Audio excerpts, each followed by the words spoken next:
लोग पढ़ रहे थे स्टोमाटा, पत्ता का क्या बताए थे कि जो छोटे छोटे लिप्स होता है ना उसमें टीनी लाइक स्पोर होता है, छोटे छोटे छिद्र होता है, उसको स्टोमाटा कहते हैं।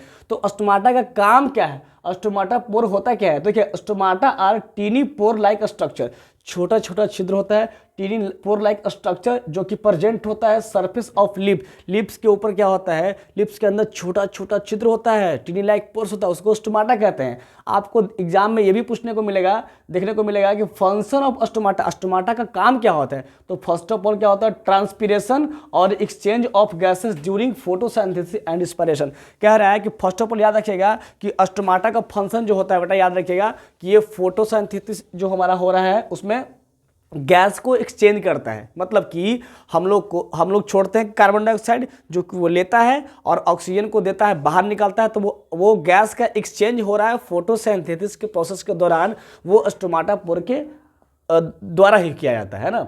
और फर्स्ट ऑफ ऑल देखेंगे तो इसमें ट्रांसपिरेशन पूछेगा कि स्टोमाटा का फंक्शन क्या है, तो पहला ट्रांसपिरेशन है ना। ट्रांसपिरेशन क्या होता है, अगर कोई प्लांट में एक्सेस वाटर हो गया तो वो प्लांट क्या करता है, लूज करता है, दिस इज कॉल्ड ट्रांसपिरेशन है ना। याद रखिए एक्सेस वाटर को ट्रांसपिरेशन के माध्यम से लूज किया जाता है, उसको हम ट्रांसपिरेशन कहते हैं। चलें देखिए ध्यान दीजिए। उसके बाद क्या है दूसरा कि एक्सचेंज ऑफ गैसेज, गैस को एक्सचेंज करता है फोटोसिंथेसिस के दौरान है ना, या फिर रिस्पायरेशन के दौरान है ना। CO2 को इंटर करता है अपनी ओर और ऑक्सीजन को बाहर हम लोग को देता है ना। चलिए तो वो स्टोमाटा पोर क्या होता है उसको बढ़िया ध्यान दीजिएगा। चलिए ये डायग्राम आपको बहुत जरूरी है बेटा, याद रखिएगा ये डायग्राम जो है ना, जो पहले पढ़ते क्रॉस सेक्शन ऑफ लिप, उसको भी डायग्राम पढ़ लीजिएगा, बढ़िया सीख लीजिएगा। और उसके बाद हमारा स्टोमाटा का भी डायग्राम बहुत जरूरी है ना। तो इसमें आपसे पूछा जाएगा कि स्टोमाटा दो प्रकार का होता है, एक होता है क्लोज स्टोमाटा, एक होता है ओपन स्टोमाटा है ना। तो स्टोमाटा दो प्रकार का होता है, एक क्लोज स्टोमाटा और ओपन स्टोमाटा। याद रखिएगा कि जो क्लोज स्टोमाटा और ओपन स्टोमाटा कब होता है ना, क्लोज और ओपन कब होता है, कौन रेगुलेट करता है, दिस इज गार्ड सेल। कौन, गार्ड सेल। गार्ड सेल का काम होता है वो स्टोमाटा कब खुलेगा कब बंद होगा, तो किस बेसिस पे होता है तो हम अभी बताएंगे, ध्यान दीजिएगा।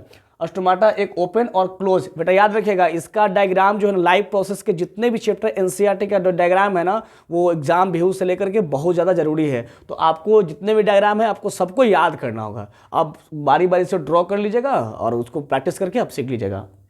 तो ये स्टोमाटा क्या होता है कि स्टोमाटा देखिएगा, ध्यान दीजिएगा बढ़िया से, इसको स्टोमाटा क्या हो रहा है ना।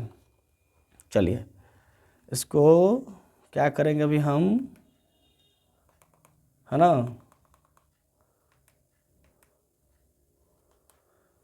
चलिए क्या कर रहे हैं इसको हम लोग, देखिए ये स्टोमाटा हमारा क्या है, ध्यान दीजिएगा कि इसमें स्टोमाटा क्या होता है कि इसके ऊपर का जो होता है ना उसको एपिडर्मल सेल कहते हैं, जो ऊपर में क्या है उसको एपिडर्मल सेल कहते हैं। और उसके अंतर्गत ग्रीन पिगमेंट होता है, देखिए ग्रीन पिगमेंट होता है उसको हम लोग क्लोरोप्लास्ट कहते हैं। जो अंदर में जो होता है ना, उसके आउटर जो होता है बाहर का, वो थिन होता है, वो पतला सा एक दीवार होता है, उसको थिन कहते हैं, पतला आउटर का। और जो अंदर में होता है वो थिकर होता है, मतलब अंदर का जो इसका वॉल होता है वो हल्का सा क्या होता है, क्या होता है, ये क्या होता है इनर थिक, मतलब कि हल्का सा मोटा, अंदर वाला क्या होता है मोटा और बाहर वाला पतला होता है। उसके अंदर क्या होता है कि उसमें एक छोटा सा वैकुल्स होता है, खाली स्थान उसको वैकुल्स कहते हैं है ना। और एक बीच में क्या होता है हल्का सा छिद्र होता है जिसको हम लोग स्टोमाटल पोर कहते हैं, स्टोमाटा कहते हैं ना। स्टोमाटल पोर होता तो स्टोमाटा कहते हैं। अब याद रखिएगा कि मेन इसका काम क्या है कि स्टोमाटा में जो होता है एक जो किडनी बीन लाइक स्ट्रक्चर होता है उसको हम गार्ड सेल कहते हैं। किडनी बीन लाइक स्ट्रक्चर को हम लोग क्या बोलते हैं, गार्ड सेल कहते हैं। गार्ड सेल का काम होता है, याद रखिएगा गार्ड सेल का काम होता है कि पानी H2O कब अंदर आएगा कब बाहर जाएगा है ना। तो आपसे पूछा है कि स्टोमाटा कब ओपन होगा कब क्लोज होगा, ऑब्जेक्टिव में भी आएगा, अगर 3 नंबर में आएगा तो आप लोग ड्रॉ करके बढ़िया समझा दीजिएगा। तो स्टोमाटा कब हमारा ओपन होगा और कब क्लोज होगा है ना।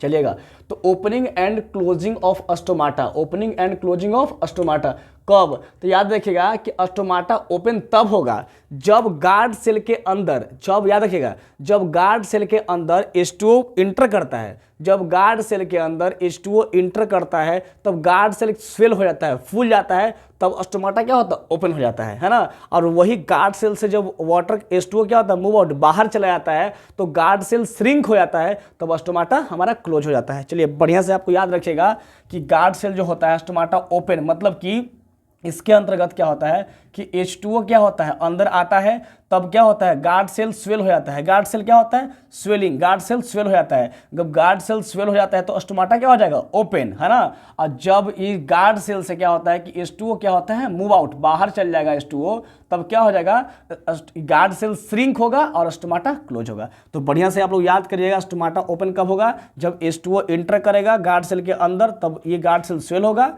तब स्टोमाटा ओपन हो जाएगा, है ना। अब गार्ड सेल के अंदर क्या होता है कि H2O मूव आउट, बाहर जाएगा, है ना, बाहर जाएगा तो श्रिंक हो जाएगा गार्ड सेल और स्टोमाटा क्लोज हो जाएगा। तो बढ़िया से आप लोग याद कर लीजिएगा इसको, है ना, गार्ड सेल कब ओपन होता है, कब क्लोज।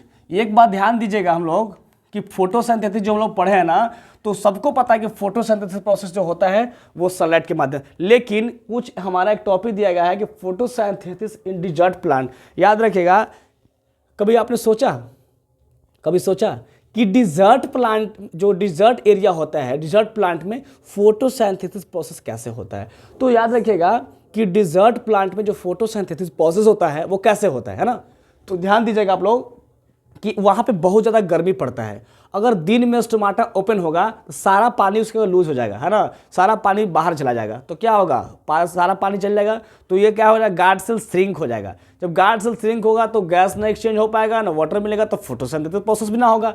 तो याद रखिएगा कि एक टेक्निक होता है ना, कि फोटोसिंथेसिस प्रोसेस जो डिजर्ट प्लांट में होता है, वहाँ के जो डिजर्ट प्लांट जो होता है ना, दिन में क्या करता है कि सनलाइट को ऑब्जॉर्ब कर लेता है। क्या करता है, ध्यान सुनिएगा, सनलाइट को एब्जॉर्ब कर लेता है ना, सनलाइट को एब्जॉर्ब कर लेता है ना, कौन, डिजर्ट प्लांट दिन में। और जैसे ही सनसेट हो जाता है, जैसे ही रात होता है, सनसेट होता है, तब क्या करता है, अपने स्टोमाटा को ओपन कर रहा है। आओ बेटा, ओपन कर रहे हैं, अब तुम जो प्रोसेस हमारा फोटोसिंथेसिस प्रोसेस के होना है वो सब कुछ होगा, है ना।